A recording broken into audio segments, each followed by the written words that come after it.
La placeta Vella, el lloc que es pot considerar el cor de l'antiga vila, acull el monument al Riberer. Este personatge de la història de Benissa no és ningú i en són molts a la vegada.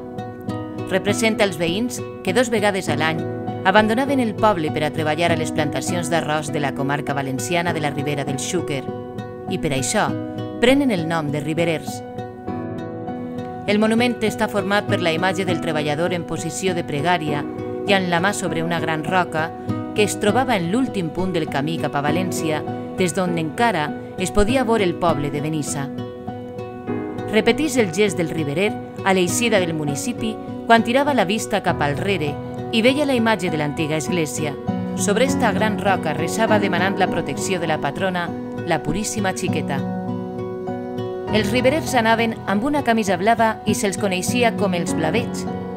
Amb el seu barret de palla, la corbella i el cabàs són el símbol d'una tradició que va començar a desaparèixer a partir de 1950, però que cada any es renova amb les festes patronals de Benissa.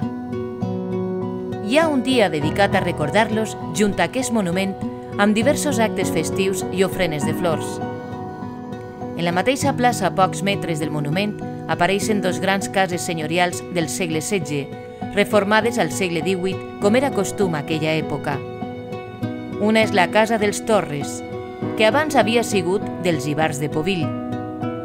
A l'entrada encara es conserva l'escut de les 2 famílies de la noblesa benissera. Ara estan ocupats per la biblioteca pública i el casino. De dimensions més menudes és la casa de Juan Vives. En la façana apareix una llegenda escrita i amb imatges que narra l'origen de la devoció de la Puríssima Xiqueta.